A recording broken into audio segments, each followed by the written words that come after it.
You agree with the idea of recapping the violence we saw last weekend first? Yeah, that seems fine. One thing I do need to watch is I need to rewatch. Well, I need to actually watch whatever the robbery was. What's the robbery? Who am I supposed to be picking? TJ Brown. I get a call from my mom. Sorry, I'm supposed to pick TJ Brown. What do you mean? And be angry that he lost. Oh, I see. You're trying to decide which side you're supposed to be coming down on. Mm-hmm. No, TJ Brown won. You're supposed to be angry that Kai Kamaka III lost. Damn it. Yeah. I know. Totally deserve to win that. I know this is a tough time for you. Yeah. Big Kai Kamaka III fan.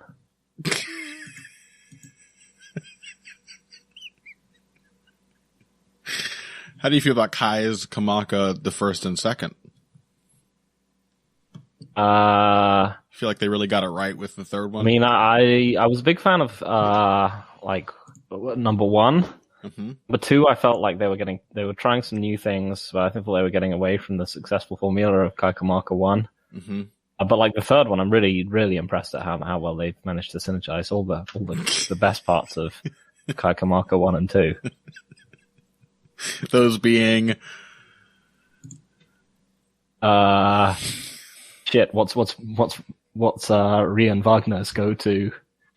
Like he had Kai Kamaka's ability to draw out strikes off, draw out counters using his jab. Like his ability to hit clutch round clutching takedowns. Yeah, all the good things about Kai Kamaka.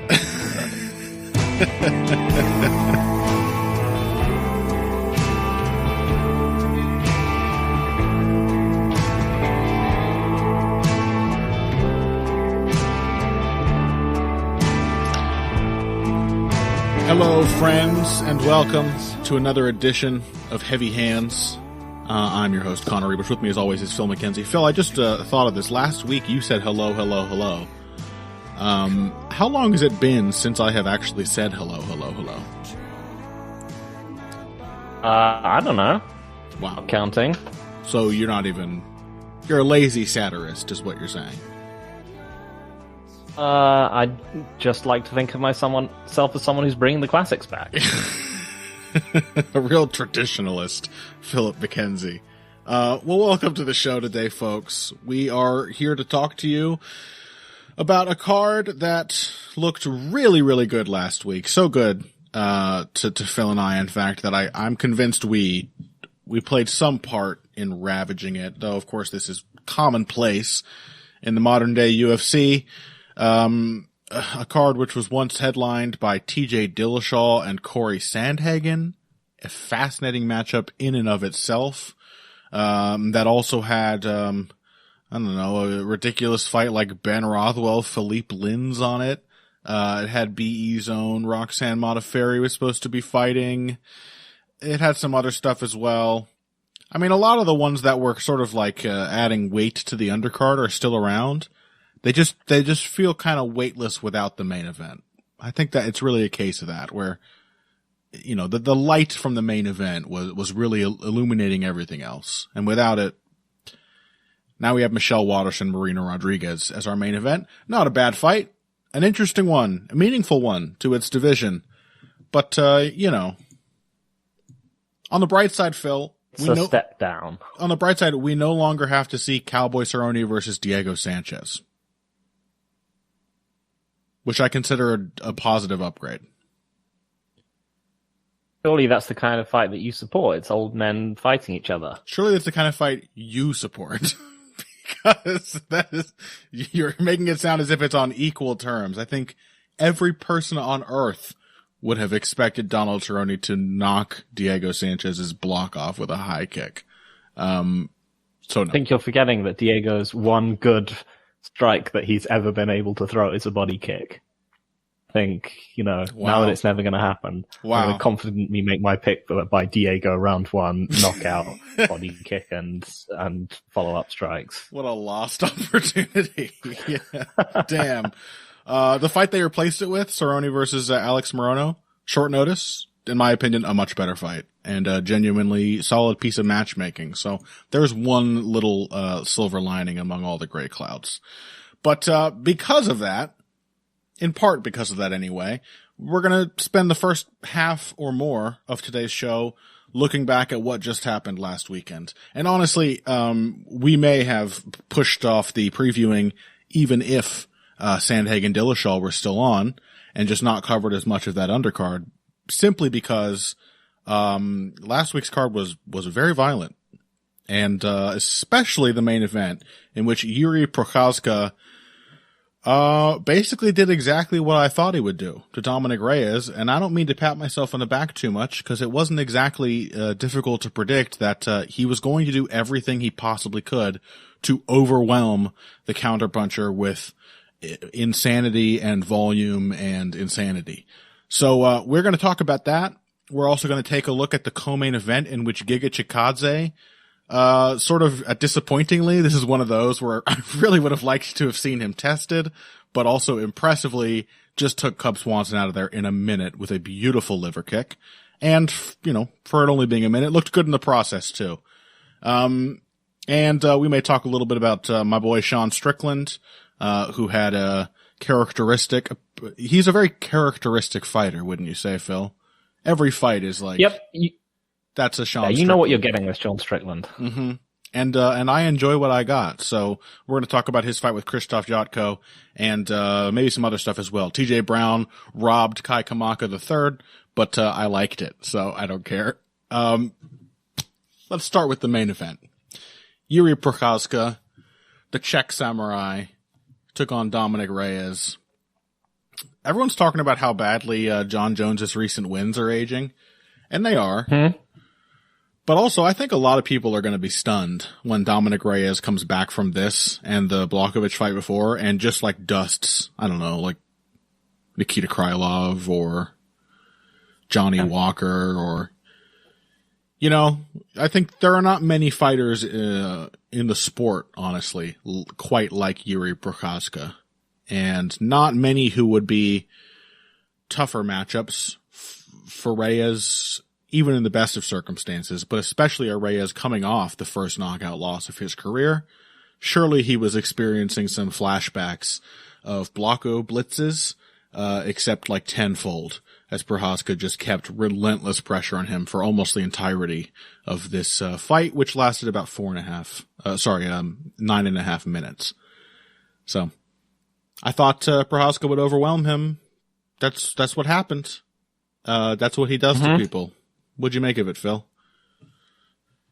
Yeah, like pretty much the same thing. The one thing that I was I found myself thinking more in the run up to this fight, that Prochazka is kind of uniquely a bad matchup for Dominic Reyes. Yeah. Because, we were saying beforehand that he is someone who is definitely going to give Reyes his counterpunching opportunities, and he did. Oh, yeah. Particularly in the early going where, you could see Prochazka being, presumably saying to himself that he wanted to be, he was going to try and fight this technically. You could see how well that was going, because he was just eating left hands.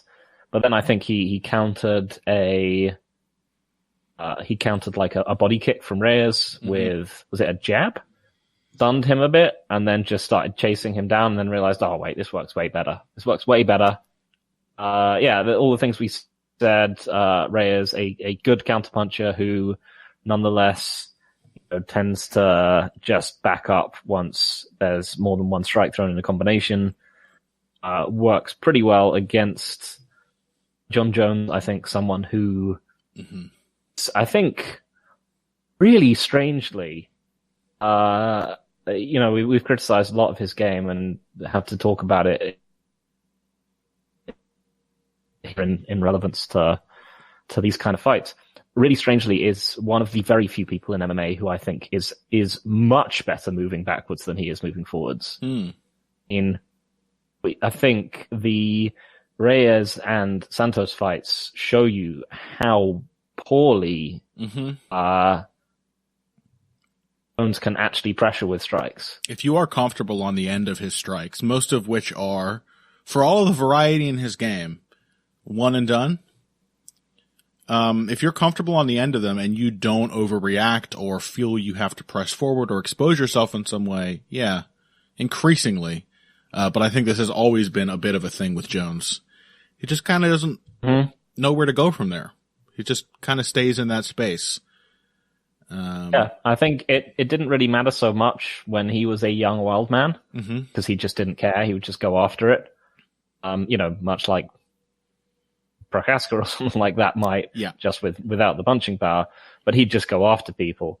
But, since then he's moved much into a kind of, he's moved into the champion's mindset. But I think with that has again taken with it a complete inability, to actually set his own distance without his opponent setting it for him, which led to those terrible, terrible performances. But yeah, Prochazka, for his part, got hit very cleanly, as we suspected he might. Gave up, I think, was it the only takedown of the fight? As you might well expect him to. Yes, I think there was like a running sort of a body lock takedown from Reyes. I think it was the only one. But, it sort of doesn't matter because he's tireless and incredibly calm, and as a result, shockingly accurate. Yeah, and just very violent. That sort of touches on what I was getting at last week, which was my awakening. As a Prochazka fanboy, henceforth I will be getting into arguments with people online about Prochazka. I will be defending his honor. I love him. I am going to propose to him at the next press conference I get a chance to go to. But the reasons for this love is that it's sort of like the Matt Brown paradox, the technical brawler. Yes, he's insane, but he's also smart. He's smart in the dumbest way possible. You know what I mean? He takes it as a given that he's going to fight like a maniac. He's going to drown people in volume and pressure. He is going to get hit and respond with counters even when he does get hit. He is going to take every piece of information that is handed to him, positive or negative, and he is going to adapt to that with another kind of offense. The answer is always more offense. So that's the thing. Within those narrow guidelines, Prochazka is not an unduly reckless fighter. He is trying to do stuff with the insane aggression. And there are a lot of tricks embedded in that. I think we saw here the first shot that he did, the knockdown he scored on Reyes initially. It was a right cross, to answer your earlier question, countering Dominic Reyes' kick. And, there was a little bit of that bouncy rhythm I talked about, drawing that shot out. Reyes completely surprised by the timing of that punch. The layered defense. Again, it sounds silly on its face to talk about Prochazka as a defensive fighter because his style is so, it's just completely a magnet for counter strikes. But, I don't want us to fall into thinking that he's just a come forward brawler who wants to get hit on the chin.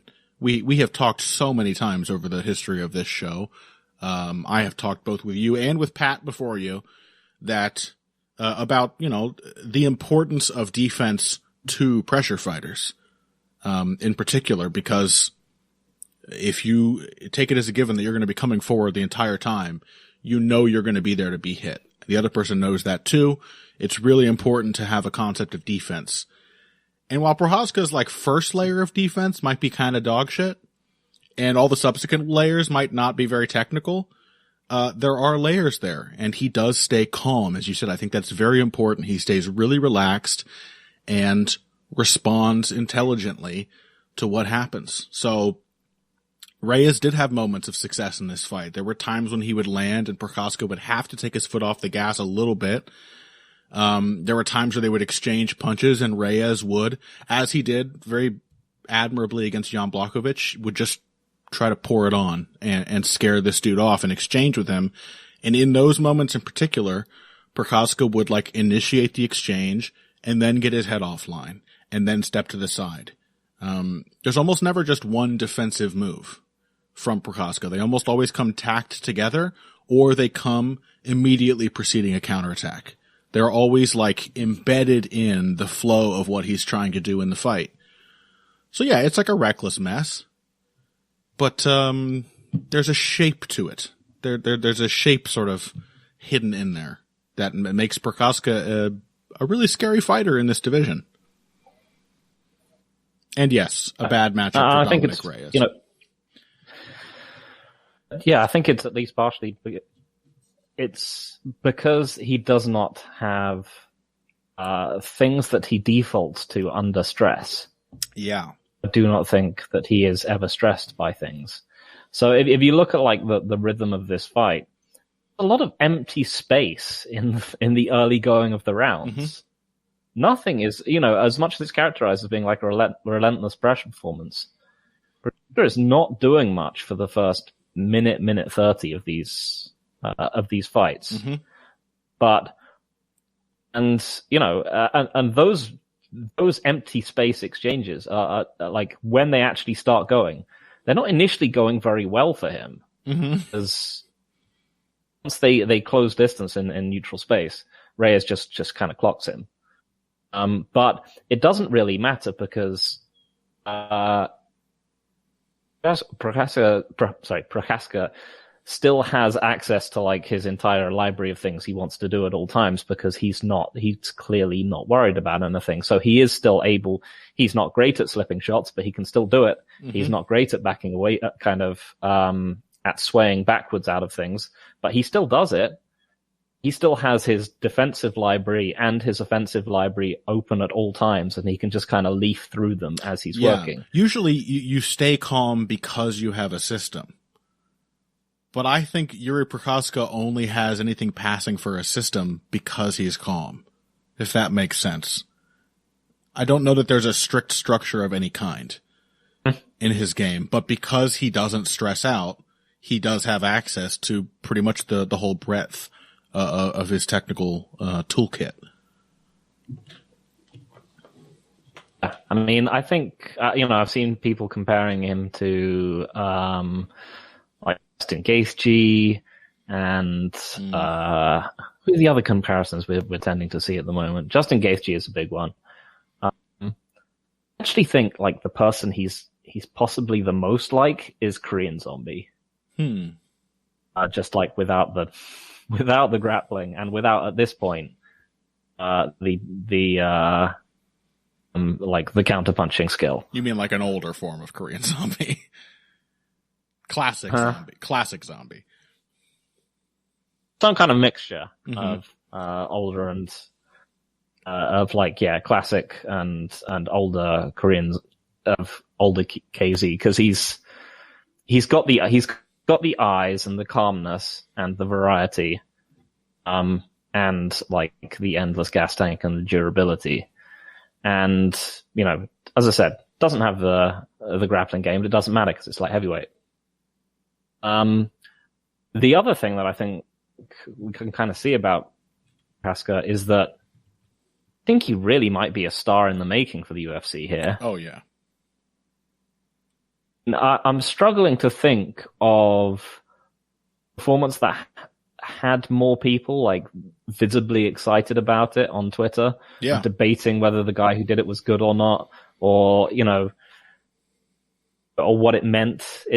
I'm trying to think of like a breakout performance in recent memory, honestly, like that one. It reminds you of like John Jones's fight with Stephan Bonner, and that kind of thing, which people were making the obvious comparison to because they both were at light heavyweight and both featured heavily a big moment produced by a spinning elbow.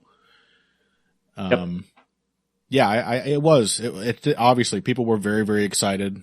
Phil, I got to give you credit for early on noting the okayification of light heavyweight. I looked at the rankings yesterday. In fact, I was thinking of that comment I made earlier already. I was like, yeah, Dominic Reyes is going to come back and beat somebody, and I expected the entire division to be littered with people I would be really confident he would beat. But it's not actually. Mm-hmm. There is not a super clear delineation. You kind of have to go to the fringes of the top 10 before it feels like you start to get like a real drop off in process or technique or toughness or whatever. It's Volkan Oezdemir. He's at number 8. Yeah. Is the cutoff point. Yeah.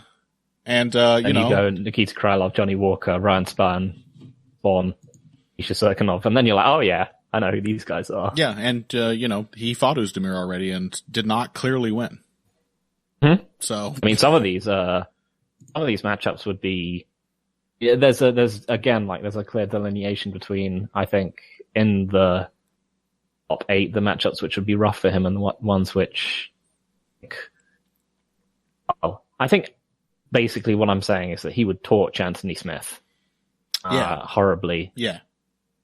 But on the other hand, he should probably stay fairly far away from Magomed Ankalaev. Yeah. Agreed. It's a pretty strong looking division these days. Like honestly, the Jan Blachowicz in the throne and looking at the rest of the division, there's a lot of enticing matchups available. Jiri Prochazka only makes the division more exciting. I'll tell you this, because at some point we're going to probably see. Well, it depends on what happens in Blachowicz Teixeira, but Prochazka's probably going to fight the winner of that for a title shot if he doesn't get a bout before then. And I think the main thing with Jiri Prochazka that stands out to me about this Reyes fight, I don't think this was an unwinnable fight for Dominic Reyes. I do think it's a terrible matchup, and like I picked him pretty confidently. But, I just think if you don't run away from Jiri Prochazka, you can kind of do whatever you want to him up to a point. I think that's the main thing. He's like, I used to say this about Sergey Kovalev. He's a snowball. He builds confidence and authority the more you move away from him. Sort of like, weirdly kind of like John Jones, in that if you stand your ground, I think he has a much harder time of thinking how to build. Whereas the moment so I sort of mentioned this beforehand, but Prochazka has weird similarities as well with like Sean Strickland, who we also saw on this card. Mm-hmm.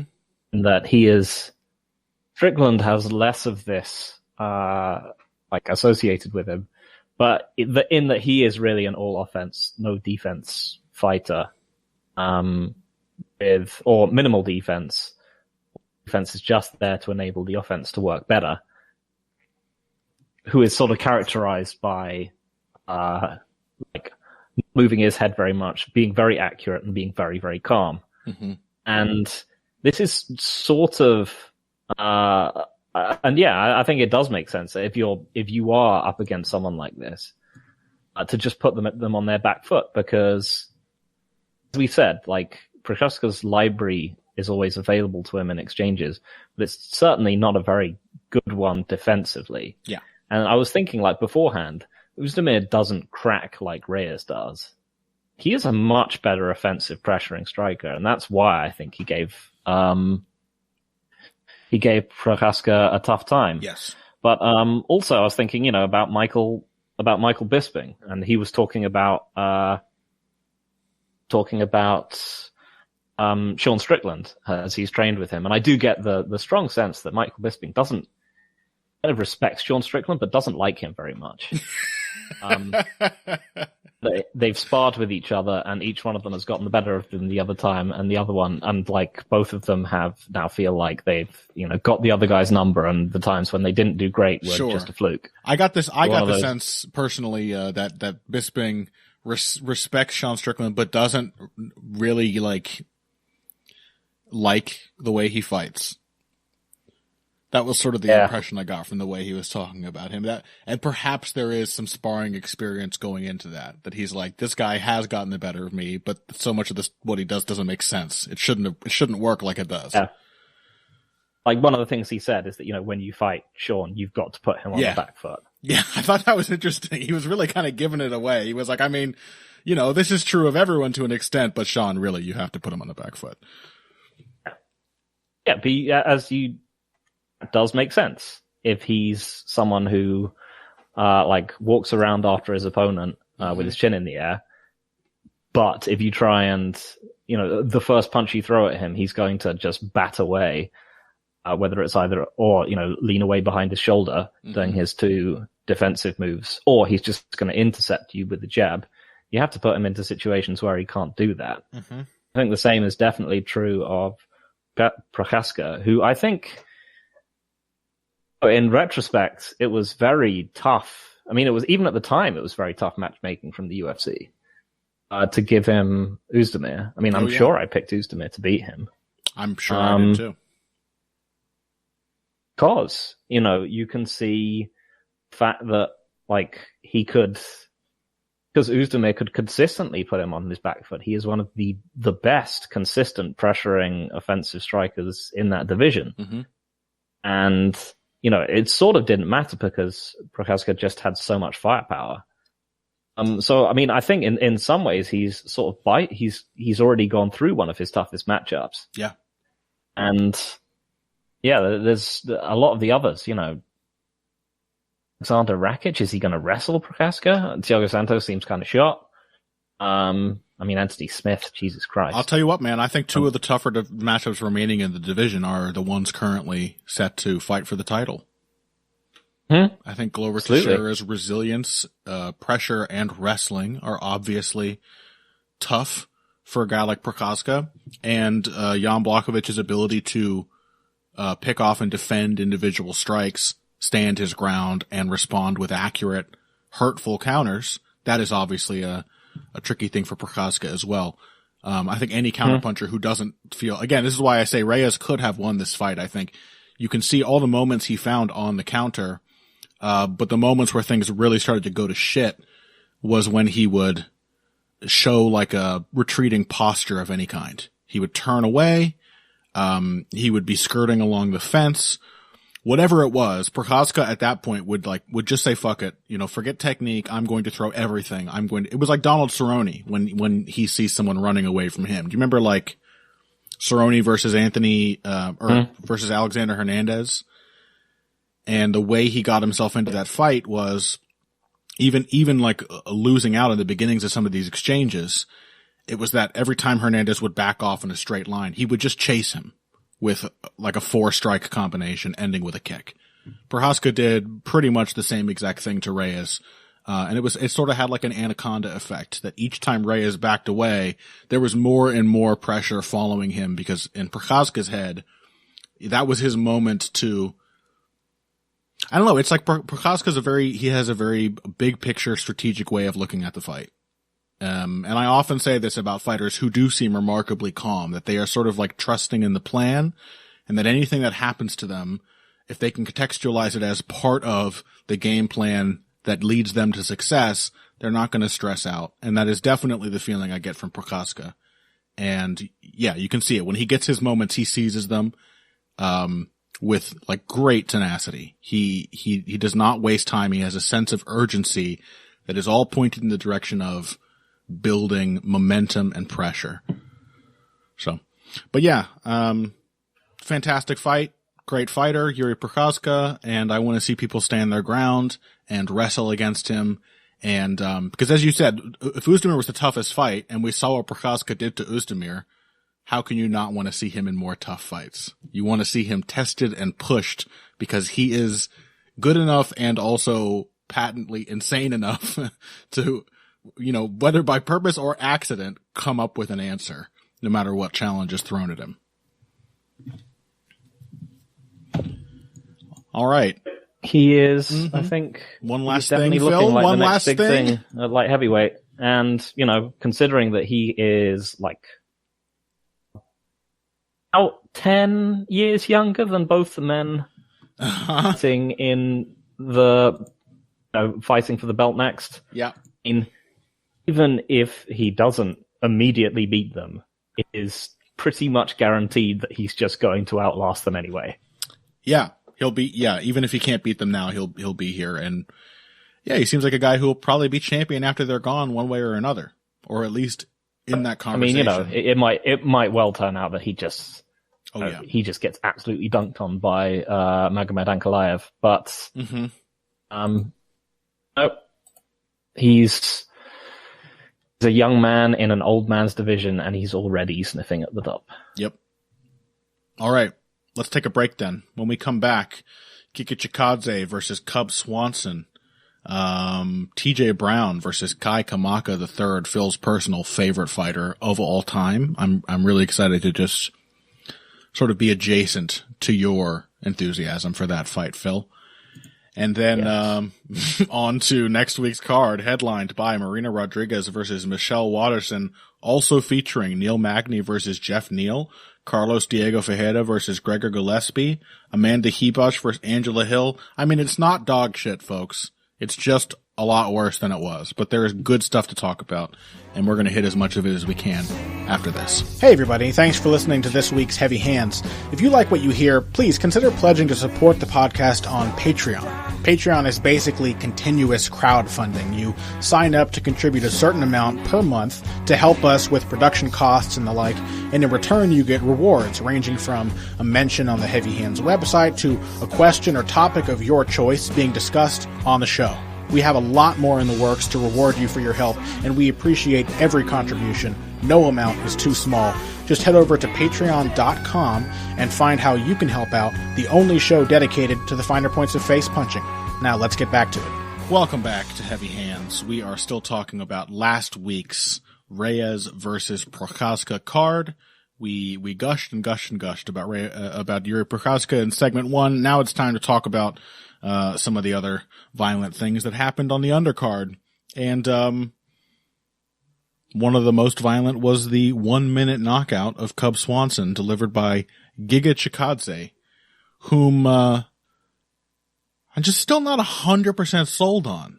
But I think it's one of those things that I'm just maybe never going to get the evidence that I really want until he's already made it. And it's pretty hard to critique. Like, no one's ever knocked Cub Swanson out since Jose Aldo, who didn't even knock him out. This is another case in which he wasn't actually knocked unconscious, but still, finishing Cub Swanson with strikes is a very impressive feat, even if you do kind of, catch him cold. I don't know. I would have liked to see more, is all I'm saying. What do you think, Phil? Yeah, I mean, it's not the first time Cub Swanson's been fighting a big, tall guy, and he's just gotten clocked from range with, like, one of the first committed strikes that they've thrown. Mm-hmm. So, yeah, it's very hard to like judge much from it, especially because, in that case, for example, why do I always forget his name? Mm-hmm. The guy who jabbed him and then submitted him. Renato Moicano. All of the things that we were worried about Giga Chikadze were in fact true for Renato Moicano, in that he does sort of disintegrate a bit on the back foot. I mean, actually, no, because some of the things people worry about Chikadze were definitely like strengths for Moicano, like, his ground game and so on. But he didn't get to show it because he wiped Cub Swanson out in almost immediately. Mm-hmm. And yeah, we kind of saw that again here. And it's one of those things where have a fighter who hasn't shown like massive dynamism and finishing potential, showing it in a step up. So you got to ask yourself, is this because is this because he's like stepped his game up to a new level, or is it just a kind of, is it just a bit of a numbers game? You know, did he just happen to hit on Cub's liver that time, and then we're not really going to see, you know, he's going to go back to winning decisions over kickboxers that he's better than? Yeah, I mean, it does feel somehow like the universe has cheated you when the guy goes 3 rounds with Erwin Rivera and then insta-KOs Cub Swanson. It's hard to know exactly what to make of that. I mean, the guess, as you sort of said there, is that he maybe stepped up. But I don't know. I think we should be wary about people who try to analyze fights, about drawing like causal lines between everything. You know, I don't know necessarily if he stepped up. Yeah, maybe sometimes you just hit the right shot. And it's certainly not the first time Cub Swanson, as you said as well, been caught early by a taller striker just before he could adjust to his range. So I don't know 100% what to make of it. There's not a whole lot to say. It was a beautiful kick. I think Giga Chikadze sort of regards that as his specialty. In fact, I think he calls that the Giga kick, which is a very creative name. For a left body kick. I think so. Yeah. I think maybe his left kick in general, but I don't think this is the first time that he has kicked the shit out of somebody's liver.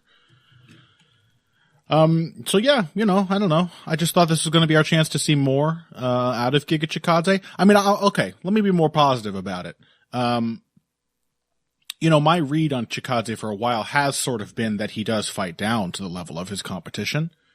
I think the mechanism for that is that he really wants to style on people and deliver like highlight reel knockouts. I think you can see him looking for those moments in pretty much every fight up to this point in the UFC.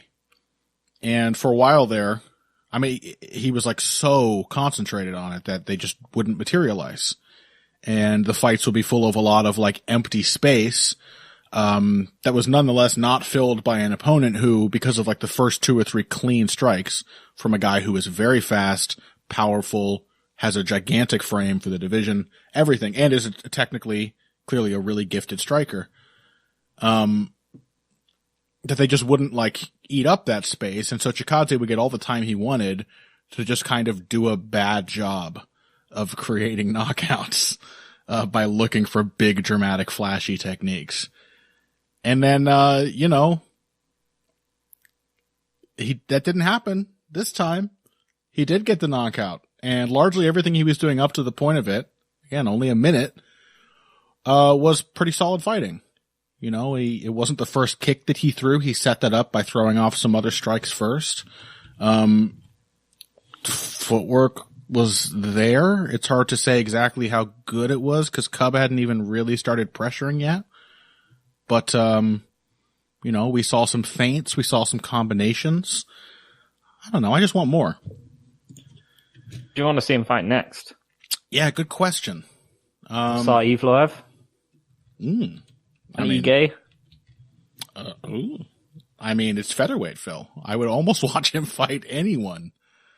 Anyone in the entire division. Do you have a name on the tip of your tongue that you would like to see? And those two would be fun, because then I would get some idea of how he works against like a decent grappler. Mm-hmm. Yeah, that's not going to happen. I mean, Bryce Mitchell. Bryce Mitchell would be. I mean, in a lot of ways, it's weird saying this after having just fought Cub Swanson, but because of the way it played out, Bryce Mitchell still feels weirdly like a big step up. The amount of pressure he brings, just the ferocity of his ground game, and the quality. Cub is still a striker who can wrestle a bit. Yeah. I would like to see Chikadze against a dedicated grappler of at least some kind. I mean, do you think? Or that's they could, happen? If they want to give him an unranked, but they won't, because they really like having strikers who are doing well. Yeah. But he could fight like Mr. Finland or something. Oh, I agree. I think that would be a good approach, honestly. Just give him like something that like rankings wise should be more or less a layup, but is a difficult style matchup. They won't do that. Typically with the exciting strikers, they hold off on giving them those style matchups. So we know this. It's grappler versus grappler and striker versus striker. The great irony of where the UFC began and where it is now is that that's what we tend to get is same style versus same style. Yeah, I don't know. I would like to see him pushed by a grappler as well. Alternatively, just throw him in there with a good athlete who hits hard, put him in there with a Josh Emmett. I'm confident. I'm depressingly confident he would knock out like Korean Zombie. He would head kick him or something. He would not. I've still got to believe that he's got this kind of KO power. Who's that? Korean Zombie? Oh, Chikadze. You mean you need to be convinced of it? Yeah. Yeah, fair enough. I mean, the kicks are going to knock people out if they land clean no matter what. They're clearly very fast, powerful kicks, and they're kicks. So taking those to the dome is not advised. But yeah, as for it's the connective tissue that I want to see out of Chikadze. That's the thing that's been missing. It's the little interstitial pieces that make the big techniques work. And there was a bit of that here. I just wanted to see more examples and see how sustainable it is. Especially under pressure, which clearly Swanson was preparing to put on him, was building to. Yeah, it's just an abortive effort. All right. What else happened on this card? You did mention how Iwan Kutalaba is like light heavyweights Mike Perry. Very prescient, Connor. I mean, we'll go to what a fight, right? One where a draw did not feel sort of a similar dynamic to the one that we're actually going to talk about in a minute, which is TJ Brown versus Kai Kamaka, where like Justin Jacoby landed more and did the much prettier work, and literally every jab he threw, like honestly, if he had just thrown 30% more jabs, he would have probably won that fight very confidently. Because almost every single jab he threw was landing clean. And yet in the exchanges, when Kutalaba would just power up on rage, he would land what looked like the more impactful shots. And that was, I was okay with a draw there, but yeah, that was a real Mike Yeah, I Perry. think it was perfectly the right score. I mean, Iwan, the new wrestler, Kutalaba, like he was really fucking Jacoby up in that first round. Yeah. To the extent that I did find myself wondering, obviously, Jacoby was fairly favored going in. He is the more skilled striker. Mm-hmm. But it did just feel weird to think of the idea of someone called Dustin Jacoby beating someone called Iwan the Hulk Kutalaba. It just didn't seem right from like a name standpoint. Dustin Jacoby just doesn't sound like a scary fighter. I was gratified by a draw because I was like, this guy is much better, but but he then he got destroyed in round one. So, yeah, I mean, it was really a gritty kind of really on par with the UFC matchmakers who make about 80% of their matchups just based on how funny the names are. Yeah, I mean, we're looking forward to Neal versus Neal next week. So, yeah,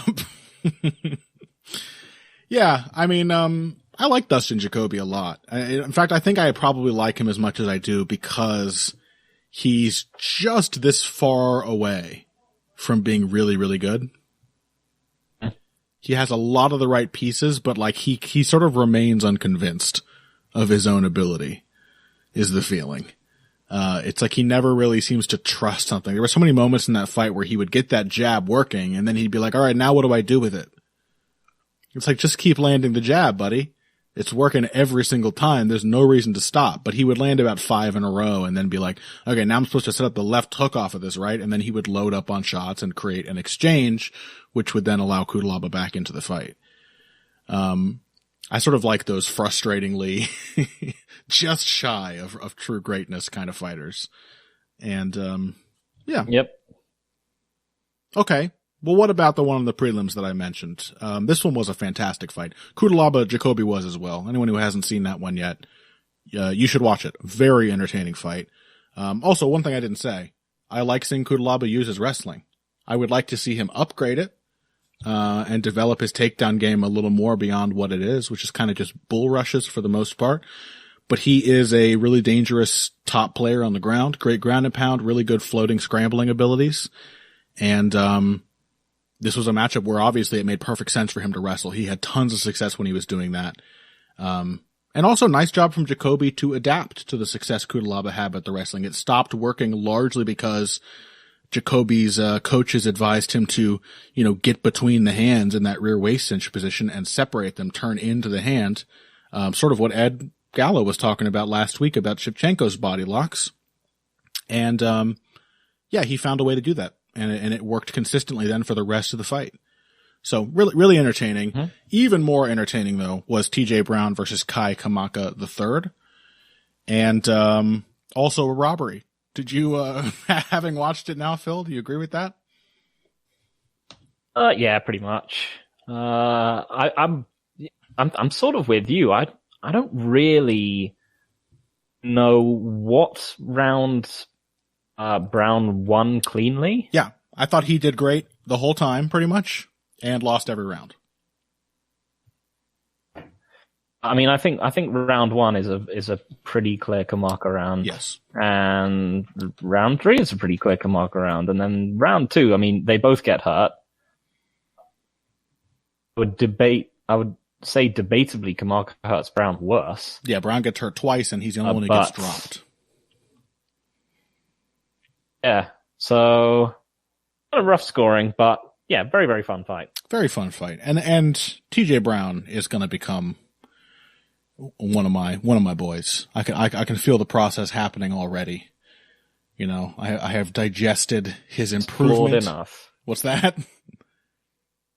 Flawed enough. He's just flawed enough. I've digested the improvements he's made over the last 2 or 3 fights. For those who don't know, and why would you know? You have no reason to. TJ Brown's previous fight was against Danny Chavez, whose name, if you are a healthy human being who doesn't pay too much attention to this, which you're probably not listening to this show if that's the case. You probably don't know who Danny Chavez is either. But he is, like Kai Kamaka was here, a far superior athlete to TJ Brown. And he chewed up Brown's legs with low kicks. That was a big success for him. It worked consistently throughout the fight. It forced Brown to switch stances. But I was really impressed in that fight because Brown did switch stances.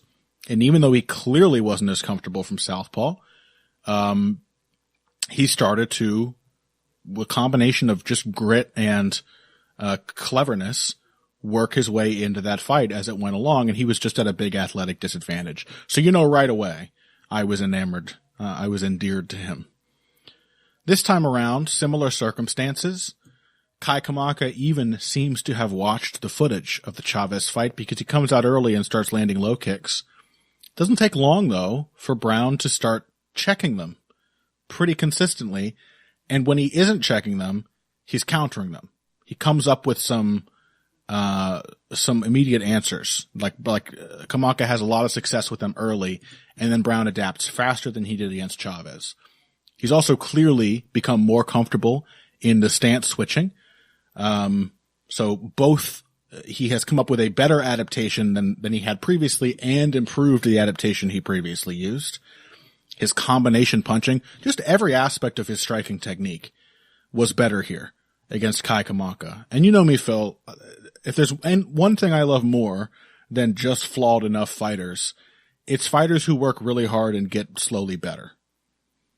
And I love watching fighters improve. And TJ Brown really, really improved here. And that's the only reason I wasn't upset with the decision, because I thought he pretty clearly lost. But he really earned it, goddammit. He really earned it. You know what? I'm actually gonna recant what I said, because I've been watching it again. And no, he totally won the third round. What am I saying? Brown, yes. Yeah, Kamaka got a takedown, but Kamaka had a bunch of top control, which did not lead to much, but he was getting kind of torched on the feet in that round. Actually, live, I scored like consistently and got put on his butt. Mm-hmm. Watching live, I scored at 30-27, but I can definitely see a case in round 3. I can see a case in round 2, kind of. Yeah, that's the thing. I'm thinking about it, and now I'm like, well, there's sort of that 30 seconds where Kamaka is buzzed enough that he's eating right hands. Yeah. He doesn't go down, but he's not like, he's not going down or anything. Mm-hmm. And then there's, obviously Brown getting badly dropped and having to go into survival mode. Mm-hmm. But yeah, I'm gonna recant a bit. I actually don't think it was a robbery, and I'm going to give Brown the third round, and I think round 2 is enough of a toss up that I'm fine with it. And yeah, you're right. He does adjust a lot. Like if you look at what he's doing in the third round as opposed to the first, he is he's figured out that he's up against a counterpuncher here. Yeah, and he needs to overload him before he can get anything done, because he has to fight a counterpuncher without much in the way of defense himself. So he needs to make him make sure he finishes exchanges on his own terms. He starts closing off his exchanges with the left hook. Really nice left hook too. It's really good looking shot. And he needs to just throw more on the way in so that he still, but not commit to it. So he still has his weight with him to punch with Kamaka once he's gotten into the pocket. Yes. That lack of commitment is big. He also, there are several instances where he will, enter the pocket with his jab and sort of come pre-prepared with some head movement or some defense, expecting that immediate trigger counter, and then recountering it. That happens quite a lot down the stretch as well. So I want to point out one thing why this worked as well as it did. And this is just a great opportunity to learn why you too should root for unathletic journeymen. Because they have to be smarter to win. They have to be smarter, even if, as I still believe, he probably didn't win this fight. They have to be smarter and sharper just to compete. And there's a clear gulf in athletic ability here. Kai Kamaka is so fast. He seems to hit quite hard. But he's in a way held back by that in this fight because he's not bringing as much depth to the table. So the main thing that's jumped out to me almost right away is that Kamaka really wants to counter, but he's not proactive at all about it. There's pressure. That right there is the summation of his proactivity, if that's a word. Sounds like a yogurt. That's he gets in Brown's face, and that's as far as he goes to making him throw the shots he wants. Otherwise, he just kind of stands there and waits for that shot to come and counters right away. There's no feints. There's not much jabbing. There's not a lot of say different looks of any kind, like testing ankles or testing different head slots to see if Brown will try to punish him. He just kind of sits there with his hands up and waits for Brown to commit so he can then beat him with speed.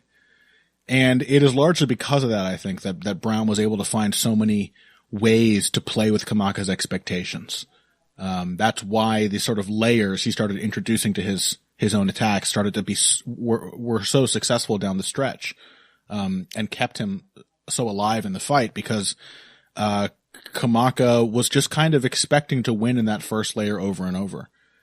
And, it didn't happen. Yeah. Brown was able to sort of fake that first layer and disguise follow-up attacks. Really liked it. It really was the kind of the perfect athlete versus non-athlete fight. Because it's Brown's depth as a striker that really keeps him alive in there.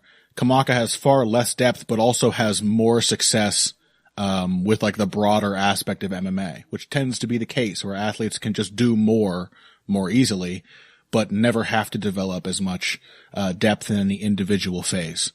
And so Kamaka has success with the kicks and with the wrestling and with the boxing, but Brown's boxing becomes more and more effective over the course of the fight.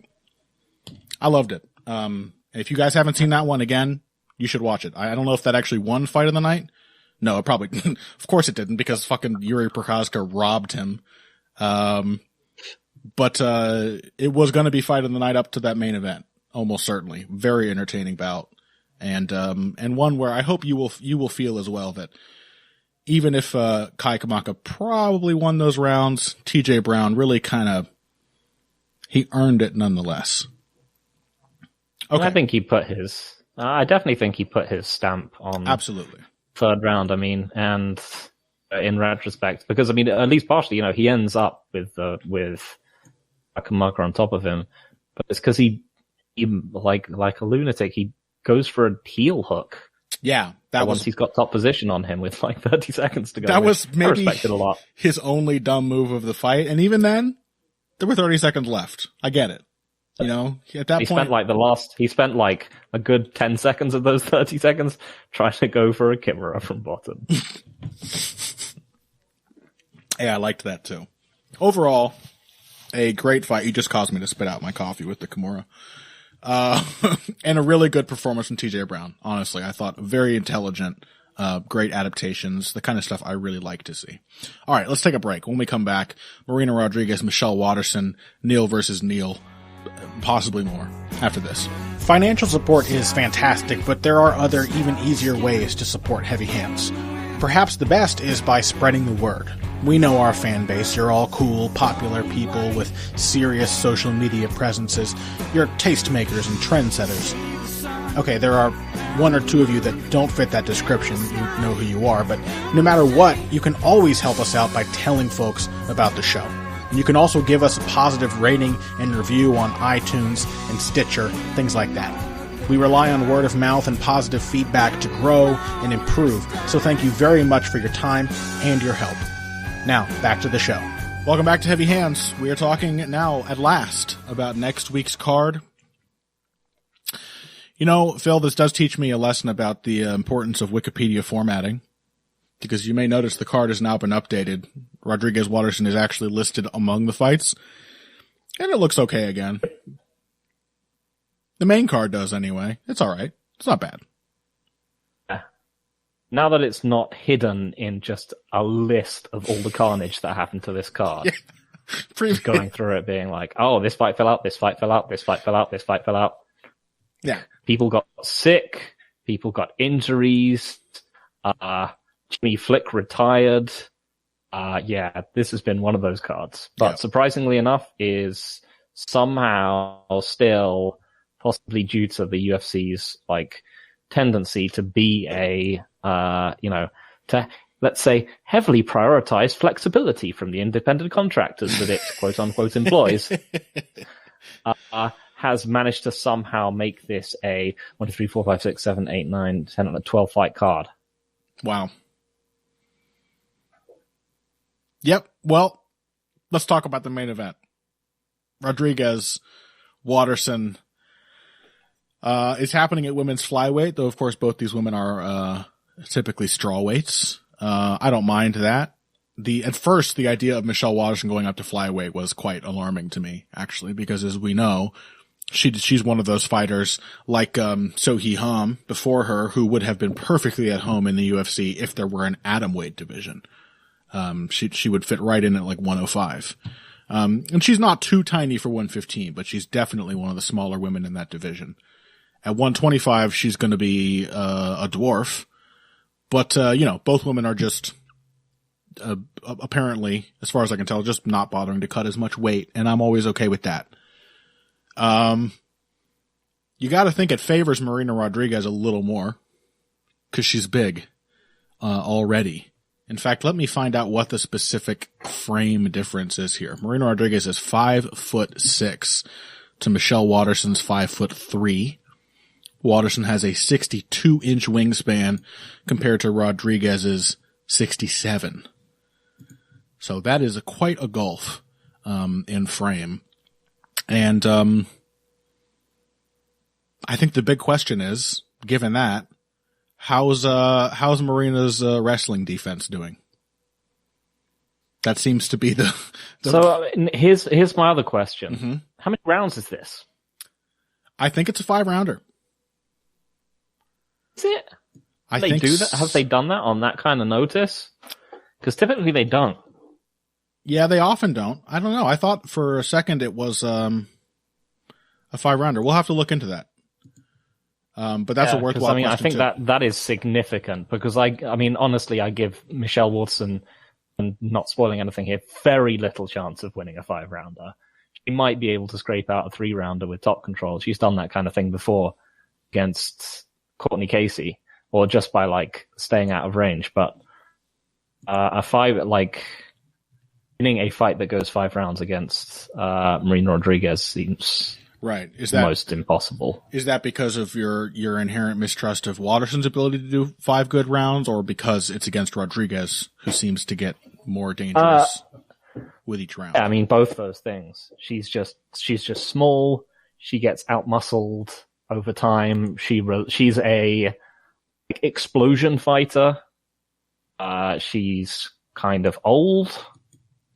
You can just look at her fight against Courtney Casey, who is much worse than Marina Rodriguez, and as approximately the same archetype of huge unstructured violence, who was just beating the shit out of Michelle Waterson at the end of their 3-rounder. Mm-hmm. Yeah, just to answer your previous question, this is a 5-round fight. I think, I think the reason for that may be the part of the reason for the concession of it taking place at women's flyweight is that they were not originally contracted for 5 rounds. So to compensate, they can give up on the weight cutting, at least a little bit. But yep, 5-round main event. That makes me feel better for Marina? For Michelle Waterson, the natural atom weight. But Marina Rodriguez will not have to cut weight for her at all. It does. It does feel a little like stacking the deck for Rodriguez when you think of it that way. It's like... Yep. I think we're in Edgar Zombie territory here. Well, why would they want to? That can't be their intent. Why would they want to stack the deck? Watterson is a WME, what's the term for it? A client. She's a client of the actual agency. So you'd think they'd want her to win, but yeah, the fact of it being 5 rounds, you'd be like, you know what, Michelle, don't worry. You can stop cutting weight. I doubt she cuts any weight at all to make 115 to begin with. Yeah. Meanwhile, she's going to step into the cage and then see the concentric ripples coming out of the glasses of water as a non-cutting weight Marina Rodriguez thunders her way to the cage. To think, I'm going to have to head and arm throw this girl. She'll need a footstool or something to do that. Okay, so I return to my original question. The 5-rounders, I agree with you. I'll say this. Look, Michelle Waterson fought a very good 5-round fight against Angela Hill. She had a ton of trouble early, and she made a lot of really nice adjustments, and probably I think she won the last 3 rounds. I think those were the rounds that sealed the fight for her and gave away the first 2. So it's not that she doesn't have the ability to adjust over the course of the fight. It's that in that case, Angela Hill, that's kind of the shape of her fights already. She tends to be really aggressive early and then loses a little steam, loses a little creativity, and gets frustrated somewhat down the stretch. That has happened to her several times. Marina Rodriguez is exactly the opposite. She gets more aggressive over the course of just about every fight. So yeah, that is a little troubling. You also got to think it might be more taxing, having to wrestle someone as big as Marina Rodriguez just to begin with, if that is the strategy. But yeah, let's return to that question. Last time we talked about Michelle Waterson, Phil, we were, I think, justly called out by some of our listeners for underselling or underrepresenting Michelle Waterson's wrestling game. I don't know that it's a great wrestling. That is fair enough. Yeah, but it's a bigger aspect of her game, than we gave it credit for. And there is more breadth to it than we gave it credit for. I seem to recall us basically saying, it's head and arm throws. And it isn't. Waterson is a pretty consistent shot wrestler. I don't think she's great at it, but she goes for it pretty often. singles, I think, are a little better for her than doubles. And that's interesting. You can often see people getting singles on Marina Rodriguez. I also think Rodriguez might be worse at defending singles. Because is Rodriguez good at defending any kind of takedown? She has a sprawl. She has a first layer that is decently strong. But whether or not she gets taken down is pretty much entirely about can you push past that first layer, or can you catch her by surprise enough in that first layer that you just blast right through the sprawl. I doubt Waterson's going to do that. But, we're looking at a fighter in Marina Rodriguez who has what is it, like a 56% takedown defense rate or something? It's not great. Was taken down a bunch by Carla Esparza. And the reason Esparza took her down, obviously a better shot wrestler than Michelle Waterson, but also tiny. And Carla got her down when she had her most success. It was when she just sort of didn't seem to invest too much in the initial shot and thought instead about wrapping around the leg, or when she was most effective in gathering both legs with her hands and blocking both of them from the initial shot. And then Rodriguez is just kind of bad at wrestling. So I don't know. Michelle Waterson shoots. She has running knee taps. She has body lock takedowns, not unlike Valentina Shevchenko's, although much smaller and less physically imposing. Can she get Marina Rodriguez down enough to beat her? No. I mean, why is that? I mean, for pretty much for the reasons laid out, but yeah, I mean, I think just like the size, as you mentioned, like Angela Hill, I think has gotten better at managing her gas tank, but I think we saw some of the issues. We've seen some of the issues that have arisen throughout her career, of her not being able to manage her own stamina kind of crop up again. I think she sort of built herself into someone who could last for 15 minutes. And then once it was up to like 25, again, she was like, oh, I'm back here. Also, I'm not super sure Waterson won that fight. Yeah, no, I think the same.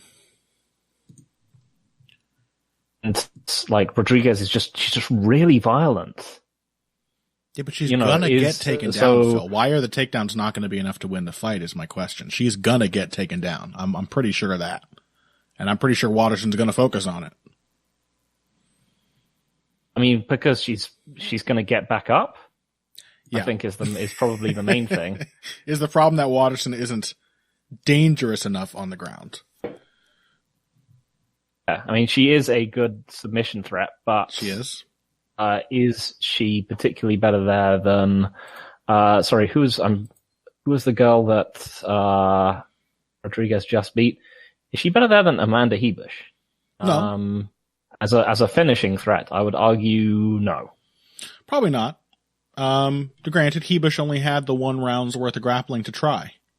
She got knocked out. I mean, that might also happen to Michelle Waterson, but barring a knockout in round 2, would Hebush have submitted Rodriguez, going forward? Quite possibly. I'm sure she would have continued to hit takedowns. Carla Esparza hit the most takedowns she hit in their entire fight in round 3, and that's Carla Esparza. I mean, if we're talking about Rodriguez's ability to just indefatigably take over a fight, Carla Esparza is supposed to be one of the chicks you can do that against, and she didn't. Yep, very true. The wrestling is a major flaw for her. And the other thing about Michelle Waterson, which we definitely saw in the Angela Hill fight, fantastic conditioning. And Angela Hill was really good at stuffing takedowns in that fight. I'm going to pull up the stats real quick to see what the numbers actually were. But she had to stuff a shitload of takedowns. She stuffed 17 of 18. But on the flip side, Waterson was willing to shoot 18 times. So I don't think it necessarily matters if you can do a lot of damage or finish her. If you are willing to just run takedown after takedown, I don't know. I think that's a legitimate problem for Marina Rodriguez. Her wrestling just isn't good enough past that first layer. And Waterson, as I said, not as good a shot artist as Carla Esparza, but she is a tenacious chain wrestler. She will wrap the leg.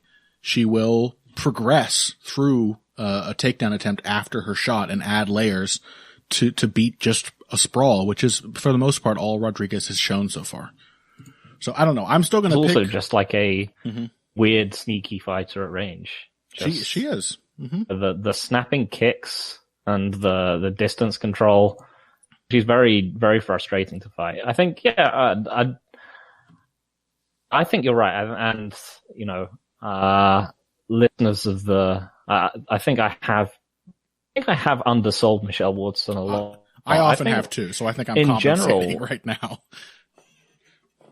Yeah, and I think we just sort of bounced off each other in that way. Because, I mean, I think there's a real argument that she has genuinely improved to being like her best self over her time in the UFC. Yes. You know, and fighting people who are much bigger than her.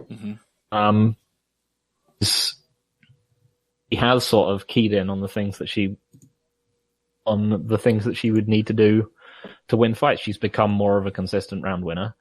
Admittedly, you know, it's tough to find, you know, she has had her share of kind of dodgy decisions which have tended to go her way. But like the kind of the way she's leveraged her athleticism into much more of a coherent wrestling game, and to like pair that with the pecking from the outside and the like dynamic finish, the occasional like dynamic submission attempts and so on. I think she's actually genuinely like, cause I'm looking at the amount of times that she's surprised me or she's come out and beaten someone. I've just been like, oh, she's going to get overpowered. Yeah. She doesn't have anything apart from head kicks at range and weird takedowns. And it's not really true. I think it was it Knockout Ned, the person who like slightly chastised us for that on Twitter? Quite possibly. I don't want to say yes, but quite possibly. That sounds right. Like she's genuinely a way more coherent, stable fighter than I give her for being. And again, you know, as someone who is consistently fighting against a size difference, so I would, if she can, you know, after thinking about it like that, I would like to see if she can do it again. You know, there's a clear path to victory. I think she can do it. I think Rodriguez she's just too violent. Yeah. I mean, at the end of the day, I tend to agree. I just, because of that last time, I did come in here loaded with... No. It's just... It's a very, very good point. I came in ready with the Waterson I do criminally underrate Michelle Waterson. Me too. So the takedowns are there. Here are the problems then. I'm going to lay out my short case why I will still pick Rodriguez. Waterson, she's still not a great wrestler. Again, I want to emphasize that. She's dogged. She's creative. But, you know, if you can like grab a whizzer and throw her by, and if you have a size advantage to help you do something like that, that's pretty much all Angela Hill had to do. She just had to see this. As soon as she started to see the shots coming, she just had to frame or whizzer and throw her past. She didn't even really have to get into a ton of situations where she was like fighting the posture and trying to limp leg out of a single or anything like that. It was mostly shut down in that first layer. So Rodriguez is bound to catch some of those takedowns at that stage. When that happens, you might end up in the clinch with Rodriguez. And Michelle Waterson is also, I have underrated her clinch fighting in the past. She actually competed pretty well there with Angela Hill, which is impressive. Hill's a very solid clinch fighter. And, but Marina Rodriguez is huge. So like, you don't want to get collar tied by this girl and have your face just dragged down into a savage knee. I mean, she will wreck somebody in the clinch if they hang out there too long. So that is a major way to disincentivize those takedowns and put Waterson back on the back foot. There is also the fact that I'm pretty sure Marina Rodriguez can hit Michelle Waterson with punches at Waterson's long kicking range. And that's a tough one because Waterson is already pretty counterable. Again, I think we saw that in the Hill fight. She had a really hard time not eating cross counters to her jab. She would come in and she would do this little pivot, but she was like, at such a long range, she would just kind of end up giving her flank, rather than actually pivoting around her opponent. And Hill caught her again and again on the left temple with that right hand. Rodriguez is better at that than Angela Hill. At the very least, she hits harder. And is a cleaner, straighter, more consistent puncher. So there are going to be some big tactical openings in Michelle Waterson striking for Rodriguez. And then, yes, Rodriguez just gets more violent. She has the exact opposite pattern to Hill. Maybe the takedowns continue working and that threat stays there the whole time. But so far, I've not seen her show a pattern of getting tired or dropping volume otherwise. So if she can sniff out the takedowns early on, then, she's just going to be following Waterson around with combinations. Waterson breaks to distance and then eats a kick on the way out, and then it just keeps coming. So I agree. It's just the essential violence and the size. But I don't want to take those things as givens this time, because there are clear strategic openings for Michelle Waterson here, and she has shown that she will fight the smart fight. When it's laid out right in front of her, she will do the things that maybe even seem against type in order to get the win. So, it's a pretty good one, honestly. It's not that bad. As a replacement I'm much more intrigued by it than I was previously, I gotta say. I miss Sandhagen Dillashaw, certainly, but, yes. It's a decent enough fight. We have almost no time left, so we're not gonna get a chance to talk about, CDF versus Gregor Gillespie, which I'm also very excited about. But, let's talk real quickly about, Neal versus Neal. Just a couple of thoughts and then we'll close out. What do you think of, Magny versus Jeff? Jeff isn't the classic, anti-Magny fighter. Right. In that he's not a low-kicking person with a good wrestling and top game. And I think I might have picked RDA to beat Neal Magny, I might have picked Neal Magny to beat RDA. I was just like, oh, he's going to be too big for him at welterweight. A moron. Literally the worst matchup available for him. I wouldn't say that, Phil. But, so he's that's the thing. He's not like a classic anti-Neal Magny fighter, which makes this interesting. But he still should be able to pressure him up against the cage. Yep. And he's pretty good at not giving up, at not giving up the clinch unless it's on his own terms. Yeah. He's also he's been fairly durable, but, and so I'm not sure if he starts getting touched up by the Magny jab, I think he's probably just going to bite down and hit Neal Magny back much harder. Mm-hmm. That's one of the things that Magny can be quite effective at doing, is just, touching away with the jab, and then people are like, oh man, I need to either get closer or get away from this entirely. Mm-hmm. Both of which work great for him. I think when people just bite down and hit him, that's a little tougher. Mm-hmm. Yeah, I pretty much feel the exact same way. I would like the frustrating thing is that Neal Magny is he's very difficult to look good against.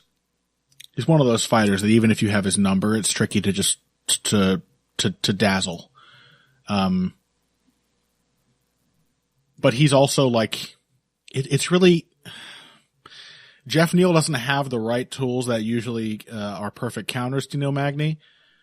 But Neal Magny will always fight the wrong fight. Well, let me put it this way. Neal Magny will always do everything. That I've become more and more convinced of that over time. That Neal Magny will, if you bring a grappling fight to him, he will engage in the grappling. It was so clear what he needed to do from my perspective, sitting comfortably in my chair against, why am I forgetting his name? Chiesa. Against Michael Chiesa. And yet he just kept grappling him. He was like, well, but I want to win the wrestling. I can't concede the wrestling. I have to put my stamp on every single phase and every position. But But I don't know, what is the wrong fight to fight against Jeff Neal? Because Jeff Neal is not the exact right kind of striker. Like, this would be, if Jeff Neal's ever going to expand his toolkit, this is the fight to do it. Show me you can body punch, Jeff. Show me you can low kick. Show me he's a headhunter. We identified that last time out. I think it's very much the case. This is the opportunity to show that he can do something different, that he can target larger areas of his opponent's body. So what is the wrong, but he doesn't do that. That's one of the things historically, that has helped Neal Magny with his, the things that has helped Neal Magny with his absurd consistency is that he is actually someone who will happily jab against southpaws. Mm-hmm. So this will be interesting in that Neal, if he tries to run his his standard game of the left head kick change up, he won't find someone who's trying to have a rear power hand fight with him. Yeah. Will find someone who is willing to throw open stance jabs at him before he can get in. I think that's where most of the intrigue of the fight comes from. Other than that, it does seem like Magny is just a massive power disadvantage. Yeah, that's really it though. It's not as comfortable picking Jeff Neal as my gut wanted it to be. Cause immediately looking at this matchup, I was like, oh, Jeff Neal. But if he's not going to hit the body or rake the legs, he's only going to have defense, for Magny's clinch fighting. At least I assume so. And he's pretty good there. I mean, there aren't a lot of parallels is the other problem. If I want to see how he deals with clinch takedowns, I can look at his fight with Frank Camacho. But Frank Camacho's build doesn't exactly correlate to Neal Magny's. He's pretty much on the opposite end of the welterweight spectrum. Otherwise, Neal's mostly fought strikers. Yeah, it's a really weird one. And also he's fought strikers who aren't that good at fighting southpaws. And I think Neal Magny is genuinely pretty decent at fighting southpaws. And I think it's a weird inversion of our traditional dynamic. I agree. We're like, has this guy ever fought a southpaw? It's like, has this guy ever fought an orthodox guy who uses his jab? Yeah, Neal Magny's good against southpaws because Neal Magny is always Neal Magny. Yeah. No matter what's in front of him, he's going to do Neal Magny things. I don't know. I'm not nearly as confident. I don't even have a really definitive call at this point, and I don't want us to spend any more time talking about it. But I'm going to sort of stick out of instinct with my Neal pick, which means I'm dooming myself to picking him on the vivisection, even if I come around to Magny, just for power, just for stamina, and willingness to pressure. But, and I think the fact that he's not going to, while he will not, that Neal Magny is a clinch takedown artist, and I don't think that Jeff Neal is going to throw himself into clinches, and so I'm not sure how aggressively Magny is going to pursue anything that isn't just given to him or forced on him.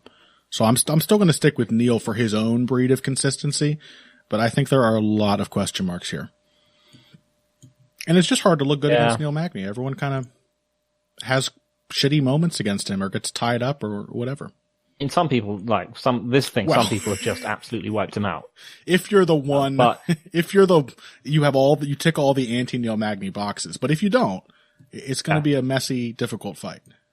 Yeah, you know what? I'll pick Neal Magny for that reason. Okay. Because there've been other fights where I've just been like, no, Santiago Ponzinibbio, no, Michael Chiesa, no, these guys are going to absolutely tear him to pieces, and they did, or at least Michael Chiesa is going to take him down the whole fight, and that will be it.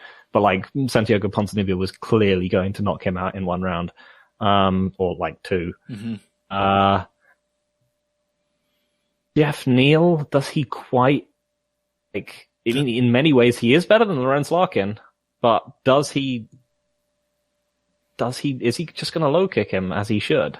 Does he do the right stuff? It's really all about that.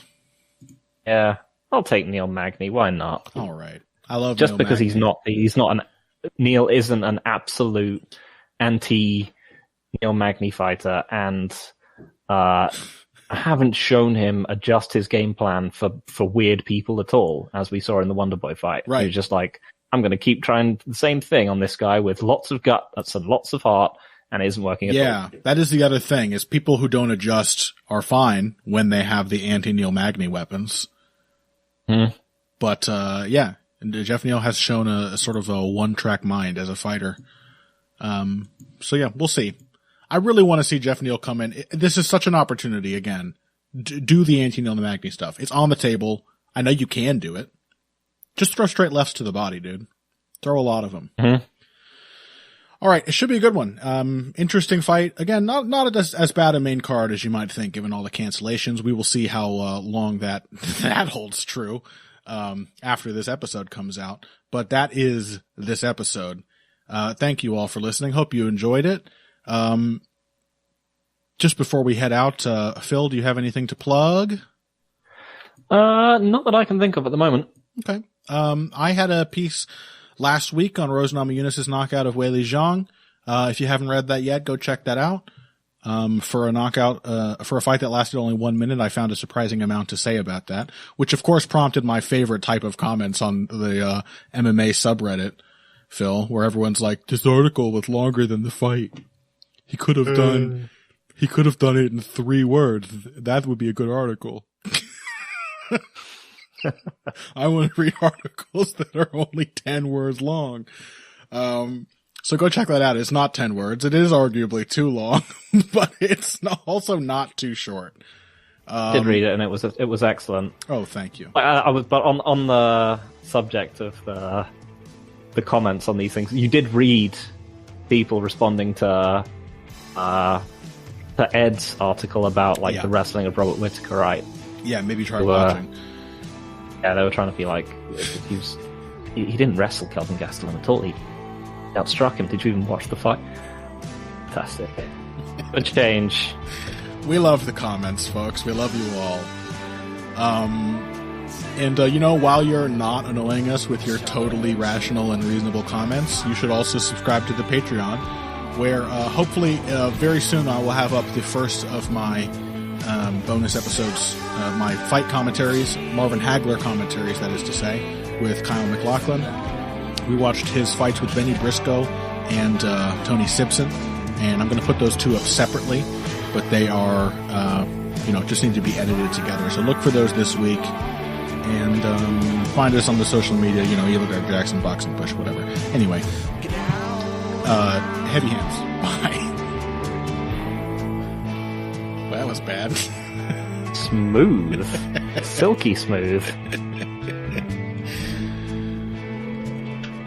Woo!